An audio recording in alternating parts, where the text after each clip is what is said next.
Knock, knock. Knock, knock. Who's there? I don't know. Me? Me? I'm there.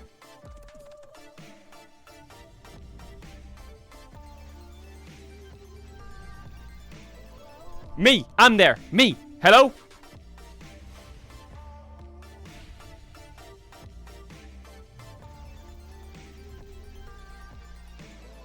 I'm there who? No. I...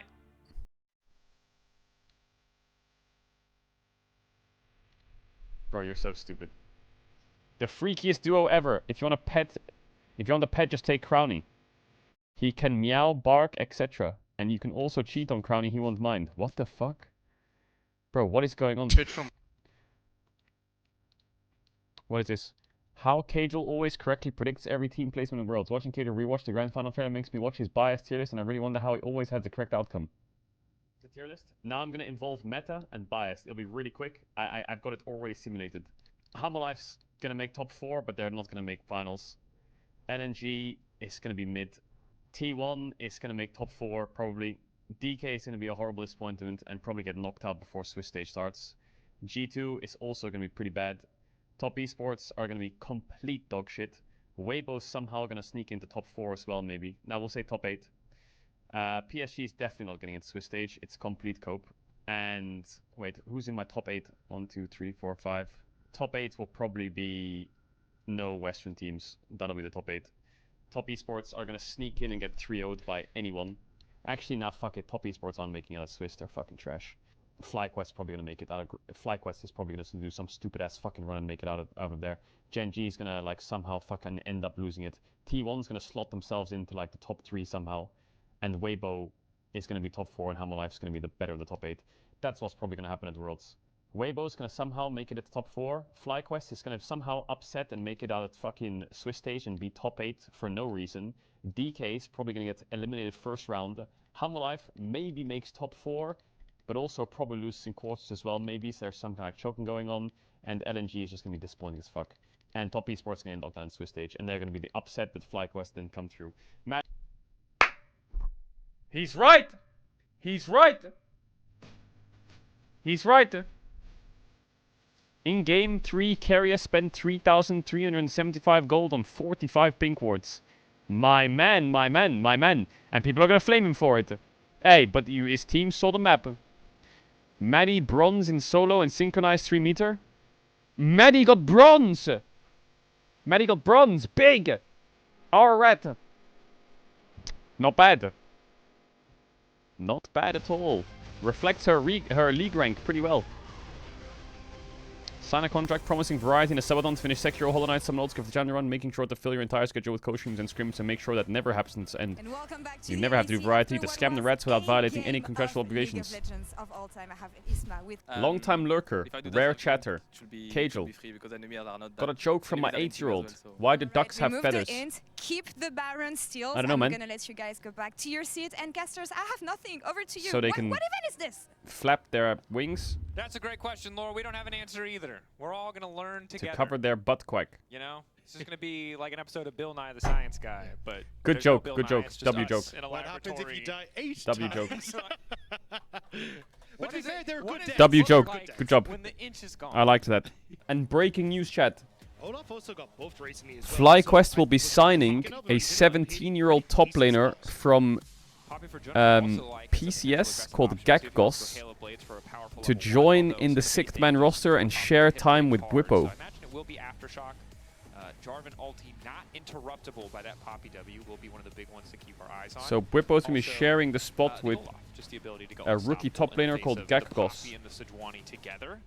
Yeah, he also got his reckless swing. We scrimmed against this guy. He's not bad. He plays in Div 2 LFL. Because one of the things that was super annoying with Olaf was FlyQuest has signed him on a 3-year deal. And for the next 3 months, as he gets his visa, he will be watching the games. Hopefully he makes it to MSI, and he'll begin splitting scrims in Split 3. Get Baus to LEC, top left sign. Reds! It says Reds! Hi, Reds! Yo! Shout out, thanks for the sign! Yo, thanks for the sign! Big pace, I saw the Baus sign and I saw the shout out to the red sign. Yo, thank you for the signs, you guys rock. Fucking god tier signs. Thank you for the messages. weathered the storm Much love. in game 1. I like the idea of 6-man rosters because you can't play certain champs. I should share time with Velia so we can play Sejuani. Killer instinct to reposition himself away from all that, but it's still very tough when you're a short-range AD carry. So for Rogue, it may just be exactly what they did in game 2 versus Vitality, which is I'll play the Sejuani Maokai Jarvan. He can play the Viego, Vi, Lee Sin, Pantheon, whatever fucking 80 junglers there are. Odo could play Cassante and Rumble. True. What we could do is we could start game 1 with Odo, get the Jace Rumble out, and then put Baus in. No, advertising a Disney movie. Yeah. It's a magical world where anything can happen. Thanks, Wait. Peter Pan. Actually, that sounds kind of crazy, no? There's a lot to unpack there with that particular statement. I don't want to say how much you'll learn from my psyche about that, but sometimes. And if they decide to 5-head it back and ban Jace Rumble on blue side, little Disney 1996 then we just do Gnar versus fucking whatever. We just take Gnar out. We just pick a Gnar, Odo Gnar. I mean, the beauty of having me as the 6th man is I can sub into any role and play any champ. So if we need to get Jace Rumble out, I play my Jace top. All good. If we need to get out Sejuani, I play my Sejuani jungle. If we need to get out a mid laner for Neme, bro, I got your back. If Crowny can't play against Kalista, just or something, or can't play against Varus, just let me play it. I do like the pathing that both junglers have gone for Malrank. It gives them that opportunity to start to move. I feel like me and Reckless do share a similar champion pool though. Our Bard is like, our crazy pick. We share a champ pool. I don't know if I could help him. How much money do LEC players on a low tier team make a month? Maybe like 10 to 12k a month. Yeah, I would say 10 to 12k a month in euros. That's what, I would say the average is about 200k a year. Esports teams are expensive, man. You have five mid-tier players on 200k a year. Your roster is a million a year for your roster. Crazy, no? I think most teams' budgets are around $1 million to $2 million a year for rosters, I guess, and coaches as well, probably. Setting themselves up for success, finding these angles, these fights, and now these immense individual leads. So not only do you have to pay 20 million to get in, you also have to pay $1 million a year on fucking or more on fucking players.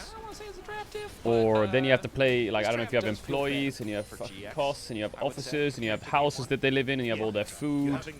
So if you have like 10 employees, a team, a house, an office, bro, absolute horror. And then what, you make merch, get a sponsor, and then hope for the best. And then you have this like circle of player is rookie, player is paid a little bit, not that much money in comparison to others. Player pops off, player gets paid a lot of money, player falls off a little bit, but player's value is insanely high, so it's very expensive, but then you could get a 17-year-old instead, and that's basically where some teams go. Is it worth getting a player who's very expensive, who's got 3 years experience, or a rookie on half the price, you know? Because it's all like business stuff. Business stuff make money. Yeah, there's an article about salaries and stuff. Salary bonuses if you win a certain amount of games. Average salary. The average salary in the LEC is estimated about 240,000. Rookie players earn around 115,000 a year. These are average salaries for players in general. And then you have the highest paid players, which is Caps, Hansama, Humanoid, Larson, and Elyoya. And they were the top 5 most played. This is the roles on how expensive they are. So you can see like mid laners are a bit more expensive than anything else. And the highest spending rosters are these. These are the highest spending rosters. Game 1 draft made it really hard for either team to end. Crazy, no? Wasn't the case in game 2, right? Reliable engage, reliable tools to team fight. And GX that is actually crazy. Better use of those tools. Yeah, and I think it's a bit unfortunate for Rogue. Like game 1, we got to see some of their patience there, and it looked like they might have been able to kind of turn a corner for what this team has been. So the top 3 LEC teams spend. If you accumulate all the spenders in the LEC, the top 3 take up almost 50%. So many teams that are fighting around trying to get into top 6, trying to get into playoffs, where it's 1 or 2. But I don't know. People, are people surprised by this? That end up costing you.